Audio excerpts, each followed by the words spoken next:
Hello everyone, very good morning. Welcome to Textbook Super Coaching for regulatory bodies. And how are you guys? We are going to discuss some important current affairs directly from the newspaper. So which important events are there for the exam point of view. So all those things we are going to discuss in today's session. So again, before going to start this session, before going to start today's lecture, if you have any questions, any doubt, any queries, so please put your doubts or queries into comment section so that we can talk about those queries and doubts, and then we'll move forward accordingly. Today's session will be really very important because there are some appointments by the RBI, Reserve Bank of India. There are some extensions given by the Government of India, and then we'll talk about some numbers regarding foreign portfolio index, foreign portfolio investment, sorry. And we are going to discuss last at the end of the lecture, we are going to talk about the Nobel Prize in Medicine, because it is also important for our exam. So I'll start with the session without wasting your time. The first of all, who are yet to subscribe our channel, please do subscribe the channel so that you are going to get the proper information of our upcoming sessions as well as upcoming exams. And if possible, please hit the bell icon. Chalo, so we'll start. The first thing, yes, another thing which is important for you, RBI Grade B Foundation batch is there. So under this batch, we are having one-to-one mentorship sessions. Under these mentorship sessions, we are talking with the students, we are discussing with the students regarding their problems, their issues, not only with the subject, not only related to the exam, but if they are having any other issues which will be helpful for them, that will be important for them. Okay, so I'll start with the session. The first news of the today's session is about the extension to M. Rajeshwar Rao sir as a RBI Deputy Governor. So he got the 1-year extension. He was appointed as a RBI Deputy Governor in year 2020. So first time he was appointed in the year 2020 for 3 years. His appointment was for 3 years. Then he got the 1-year extension last time. Again, this time he got the 1-year extension. So his extension will start from the 9th of October, which is mentioned by the Reserve Bank of India. Now, when it comes to the appointment of RBI Governor, RBI Deputy Governor, or the extensions of Governor or the Deputy Governor is always in the hands of Appointment Committee of Cabinet. Appointment Committee of Cabinet is headed by Prime Minister, and this committee decides which person or which Deputy Governor will get the extension and which is not going to get the extension. Again, RBI Governor's tenure is also going to end in the month of December, this December. So might be he's also going to get the extension. We never know right now, but Appointment Committee will decide about that. Right now, we have the 4 Deputy Governors. Everyone knows about that. Swaminathan, Janki Swaminathan, then T. Ravishankar, M. Rajeshwar Rao, Mitchell Devapatra. So M. Rajeshwar Rao got the extension now. Mitchell Devapatra's tenure is also going to end in the starting of Jan. Might be he's also going to get the extension. Right now, we don't know anything about that. Recently, Monetary Policy Committee got the 3 external members, those who are representing Government of India. So the committee headed by TV Somnathan sir, that committee decided that these 3 people are going to represent government in the Monetary Policy Committee, and now extension to the M. Rajeshwar Rao. So these things are really very important for the exam. There is another appointment by the RBI, Reserve Bank of India. Aviral Jain sir is appointed as the Executive Director for Reserve Bank of India. So from the 1st of October, he took the charge of Executive Director. Earlier, he was a Regional Director of Maharashtra. So he was handling the Maharashtra region on behalf of RBI. So from last 30 years, he's working with RBI, now become the Executive Director, which is a very, very important post. So questions will be asked around this. As an Executive Director, he's going to handle 3 departments for RBI right now. One is a legal department, then premises department, and the right to information access. So these 3 departments will be in his leadership for the rest of the time frame. That's the exam point of view. So 2 appointments, I will say. One is an appointment, another is a reappointment. So both things are important for the exam. Now we'll jump towards the newspaper part. So we'll start directly discussing some important articles from the today's newspaper. So one of the first article is about the FPI stake in India tops the $1 trillion. So foreign portfolio investments, when it comes to Indian foreign portfolio investors, they are holding 1 trillion, almost they are holding $1.1 trillion when it comes to Indian bond market or the Indian different kind of investment tools. So it's a very huge thing.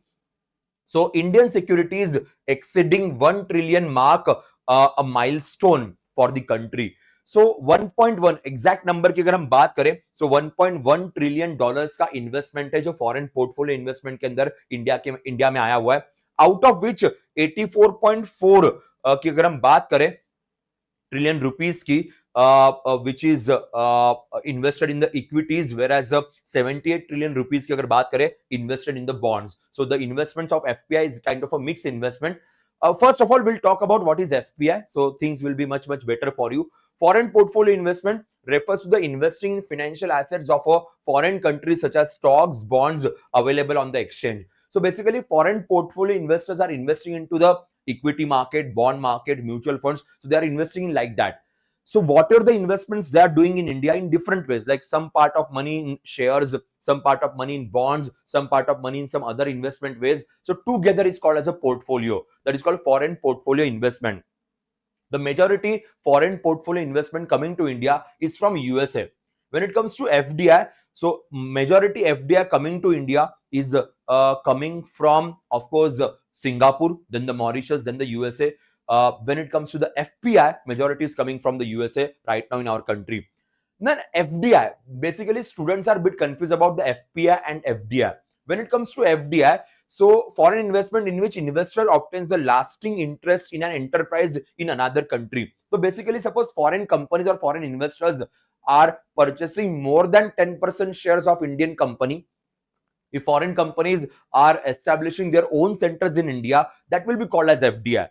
If the foreign investors are investing with less than 10% shares in Indian companies or investing money in some Indian bonds, then it will come under the FPI. So FDI and FPI. FDI is more important for our country because it will help to create more jobs, it will help to create more manufacturing, more export, as well as more GDP. But we cannot deny or we cannot neglect the FPI because at the same time, these investments are also very important for the country. So we crossed, or the investors crossed the $1 trillion mark when it comes to Indian investment, and that is a big thing.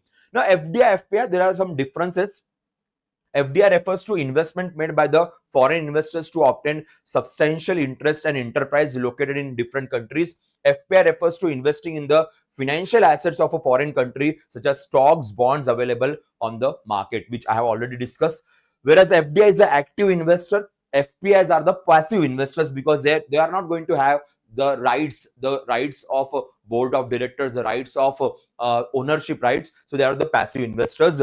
They are obviously direct investor. FDI will be direct investor. They are the indirect investor. The most important thing is that when it comes to FDI, FDI in India is a sector wise. FDI in India is a sector wise concept, like telecom sector or the retail sector or the insurance sector, banking sector, defense sector. So FDI norms in India is a sector wise norms. When it comes to FPI, sector wise concept is not there. Wherever you want to invest, you can invest. So there are no such sector wise norms for the FPI. So these are the concepts. The current news is that we crossed 1 trillion, or the investors crossed $1 trillion investment in Indian market, which is a very huge investment, no doubt about that. It's a positive sign for the country. Now we'll go to the next point.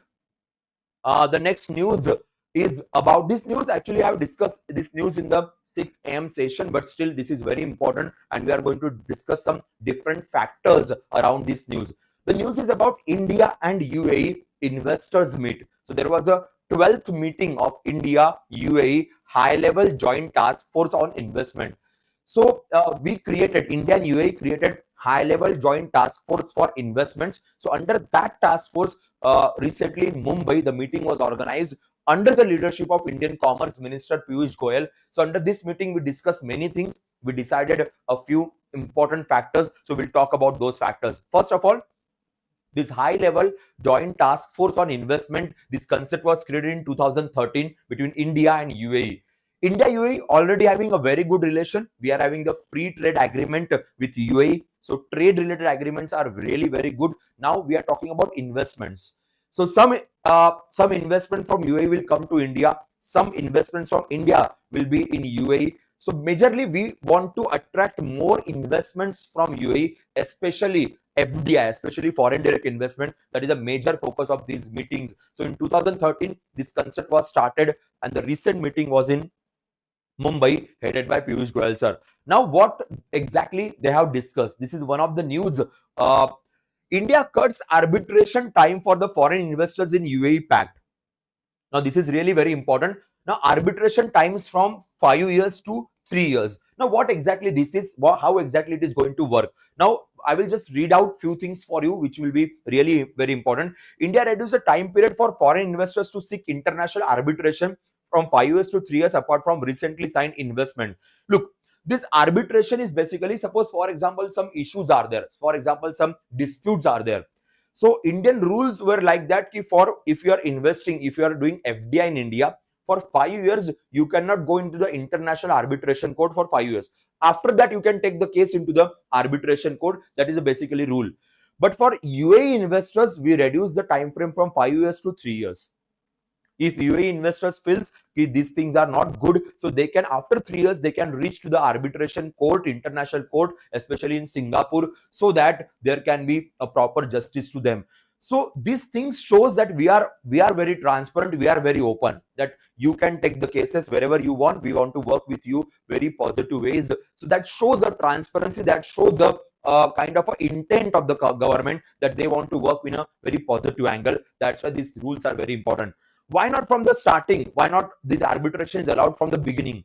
Because there is always a lock-in period. Because if the country or certain investors are investing in our country, so we want some assurance, we want some lock-in period. Okay, we are going to provide them all the facilities, but we also want some assurance. For that reason, we decided for 5 years norms, but for UAE investors, we reduced it to the 3 years. So directly a question will be asked around this particular part. So remember, this will be really very crucial. This thing is mostly focusing on the FDI, foreign direct investment. So bilateral investment treaty, under which we decided to sign, or we decided to reduce the time frame for the UAE investors to 3 years. Okay. Now, what we have discussed in this meeting, the meeting was organized in Mumbai on the 7th of October. So what important factors we have discussed? So one of the important factors is food park among the areas of greater collaboration. So food park. We want UAE's investment in India around the food park. We have the food processing ministry under Chirag Paswan's leadership. So we want more and more food parks should work in India. For that, we want investment. So this is the news basically. India UAE set up a food corridor with $2 billion initial funding. So both the countries together created the food corridor with 2 billion funding from the UAE, and that's the factor over here. So near about 17,000 crore investment will be there by UAE for the food park in India. So that is a major focus around this. So question will be asked regarding the food park, how much investment both the countries are going to make under this food corridor concept. So will be $2 billion. So in future, there will be definitely one news from the cabinet that a food corridor areas will be announced by the government, because they mention a word food corridor. Like we have the national transport corridor, we have the freight corridor in our country. So there will be a food corridor, a certain area will be created for the food industry, and UAE will be the partner of India, because already they discuss about the $2 billion investment when it comes to Indian food park concept. Now we'll go back to the other agreements. What other agreements we have signed with the UAE? Abu Dhabi Investment Authority is going to create or going to invest into Gift City. So Gift City, Gujarat International Financial Tech City, which is nearby Gandhinagar. So under Gift City, this Abu Dhabi Investment Authority is going to make or going to create their branch, going to create their setup there. So that will be the big news. Same ways, Invest India is going to open their office in UAE. So their investment firm is going to open office in Gift City. Our investment authority is going to open office in UAE. That is another point mentioned. And the next and the most important, to promote the investment, to promote the trade between two countries, UPI of India and ANI from UAE signed the cross-border payment agreement. Cross-border payment.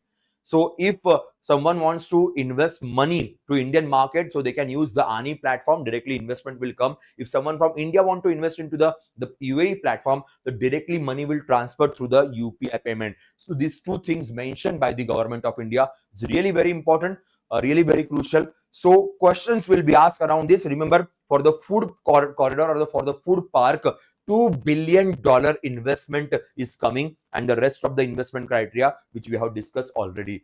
So that's all about the India UAE high level task force investment meeting, which was recently organized in Mumbai.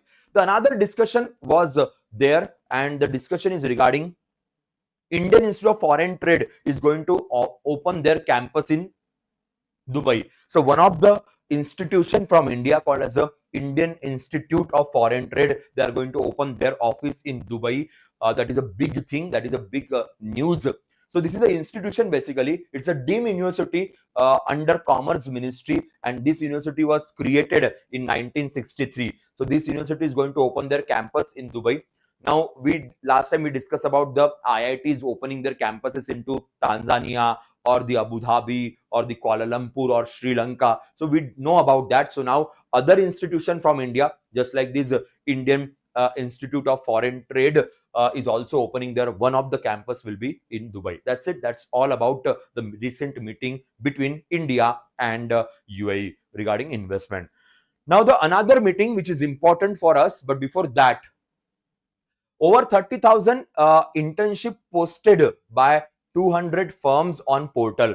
We already know that internship portals are become live. The internship portals through which Government of India's new internship scheme will be implemented. In the budget, Government of India talked about the new internship scheme in India's top 500 companies. The internship will be for 1 year, and the 5,000 rupees will be the stipend and per month, and 6,000 rupees will be the one-time payment. So that scheme was announced by Government of India in the budget. So around that scheme, the portal is already been activated. So 200 firms opened their vacancies, and 13,000 internship posts being posted by these 200 companies right now. Now, after 10th of this month, people will apply for the internship. People will go for the internship in these companies. So it will start. So out of this top 200 companies, Jubilant Foodwork, L&T, Mahindra and Mahindra, Tech Mahindra, these are the big companies.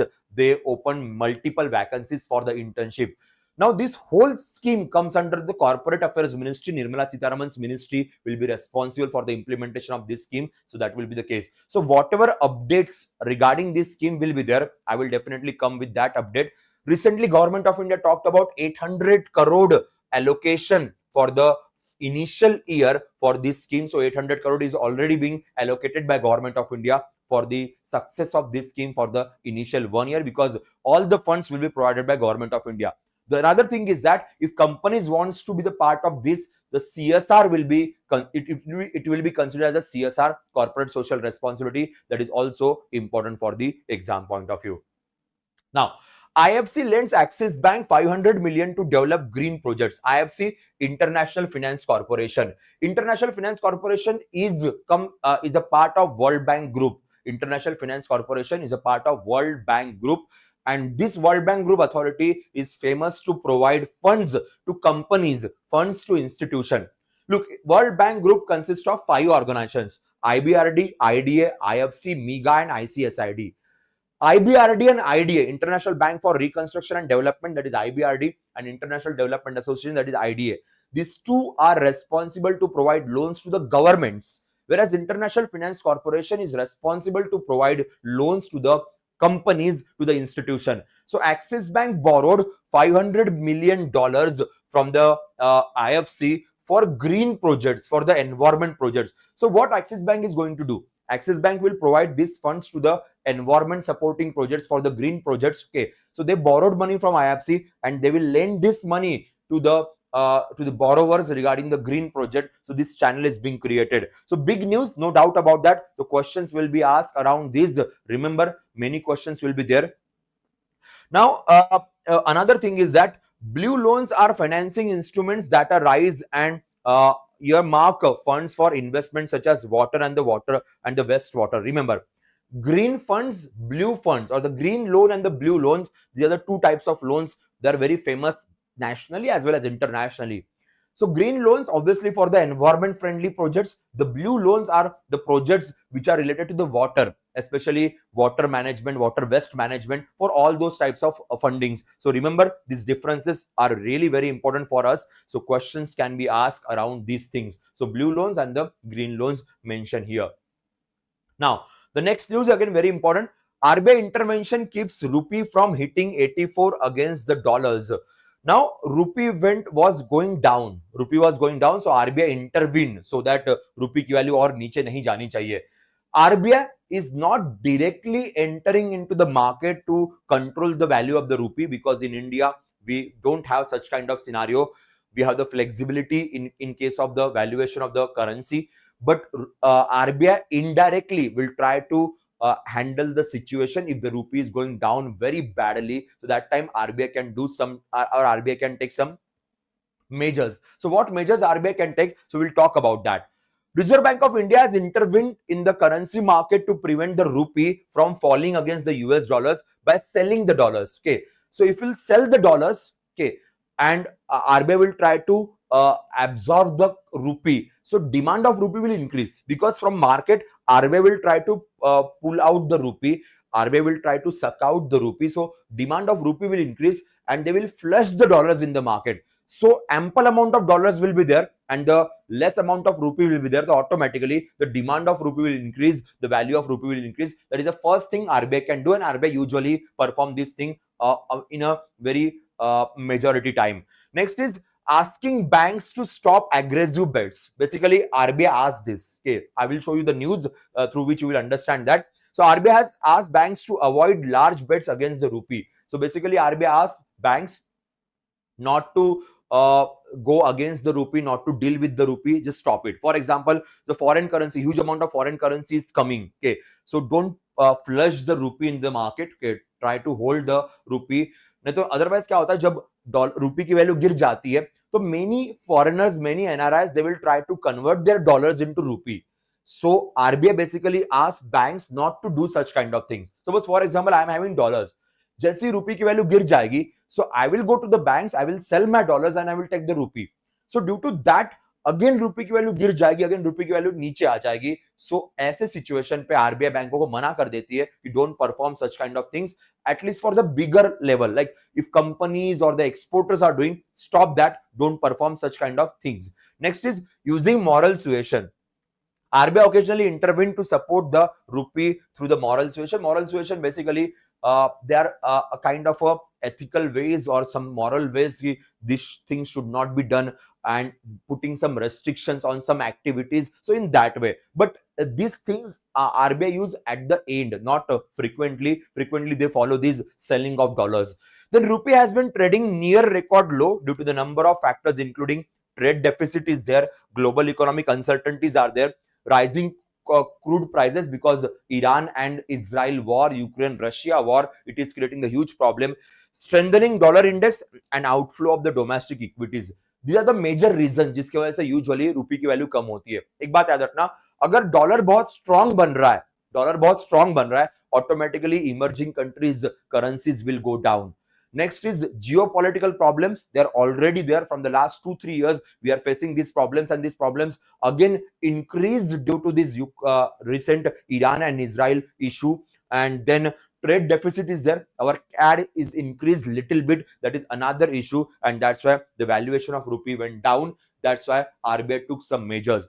Now, recently RBI asked banks to stop making aggressive bets against the rupee, like I have mentioned already.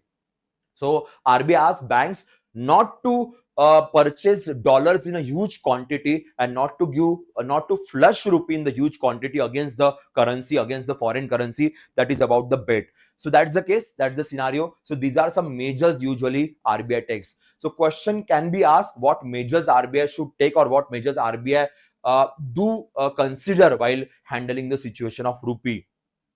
Now, another country and another agreement. So Maldivian president was in India, and we signed few agreements with the Maldives which are really very important, and one of the most important agreement is this currency swap agreement. We signed 2 currency swap agreement with Maldives. Both the agreements signed by the RBI, but obvious because currency swap. So what exactly currency swap is? First, I will show you what is the meaning of currency swap. Then we'll go to the agreement part. Currency swap agreement between the two countries is a contract of exchange currencies with the predetermined terms and conditions for liquidity support. So in predetermined term, suppose for example, both the countries are dealing in dollars, but dollars are not that much profitable for one of the other country, then in the predetermined term, we can replace dollar with some other currency, with some local currency, like they can replace with the rupee or they can replace with the rufiya. So remember, the swap operations carry no exchange rate or other market risk as transaction terms are set in advance. Suppose for example, we gave suppose $500 billion loan to Maldives. Now Maldives are not facing that good scenario, or they are not having some good scenario to repay the money in dollars. They are facing a bad situation. Their forex reserves are very less. So in that condition, the Maldives can return the money in rufiya. But how they are going to return the money in rufiya? Because they borrowed in dollars. So obviously there will be exchange of money.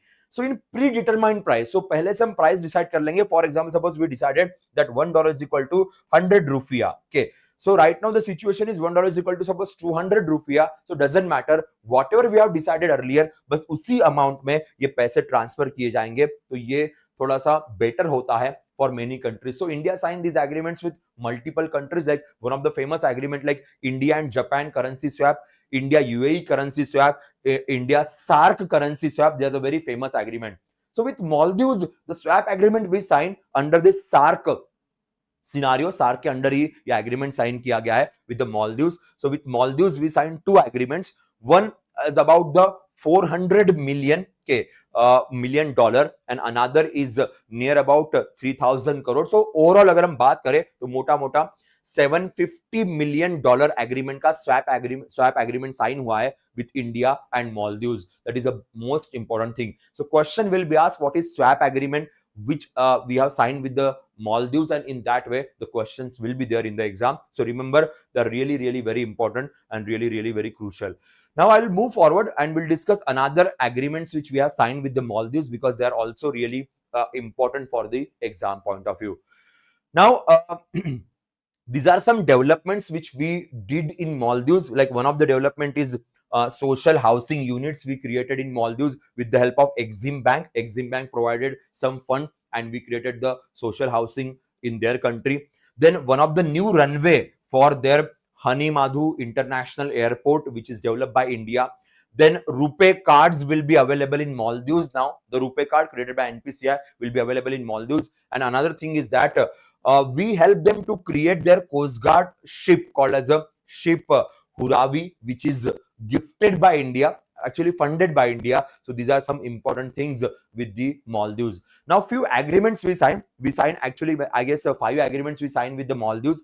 One agreement is currency swap agreement, which we have already discussed. Another is Rashtriya Raksha University, our defense university, and their police university, the agreement between these two. Then another agreement about the India's Central Bureau of Investigation Anti-Corruption Bureau with their Anti-Corruption Bureau. And third agreement is about National Judicial Academy of India and their Judicial Academy. So defense, corruption and judiciary, these institutions sign agreement with their counterparts from the Maldives. And India-Maldives cooperation of sports and youth is being rejuvenated. Already we are having the agreement regarding sports and youth, so usko renew kiya gaya. So 5 agreements signed. One is a currency swap agreement, which is the biggest agreement. Then judiciary, defense and anti-corruption, so signed the agreement with the respective authorities. And sports and youth affairs, the renewal of the agreement is done with the Maldives. So that is the news for our exam point of view. The last news of the day, the Nobel Prize of Medicine is announced by the Nobel Authority. So this time this prize is given to 2 US microbiologists, Gary Ruvkum and Victor Ambros. So these two got this Nobel Prize. Why they got the Nobel Prize? Because of their micro mRNA research. So they discovered, they actually work on micro RNA and plays a key role for the gene activity. And for that purpose, Victor Ambros and Gary Ruvkum from USA got this medicine Nobel Prize. So it's a big news. For what purpose they got the Nobel, that is another very important factor, and from which country they belong, that is also a very crucial for the exam point of view. When it comes to Nobel, the first Nobel was given in 1901 and the Nobel for medicine is basically announced by the institution called as the Nobel Assembly at the Karolinska Medical Institution. So they basically announced the physiology or the medicine Nobel. That is important factor. Physics, chemistry, physiology or medicine, then literature, economics and peace. They are the 6th Nobel Prize yearly इसे announce किए जाते हैं.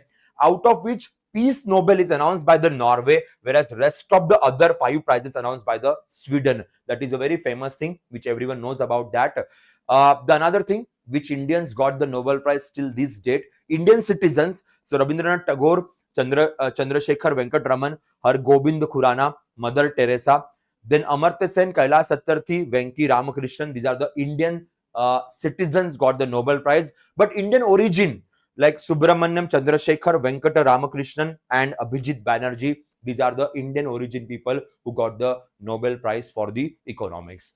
So that's all from my side for the day. That's all from my side for the today's session.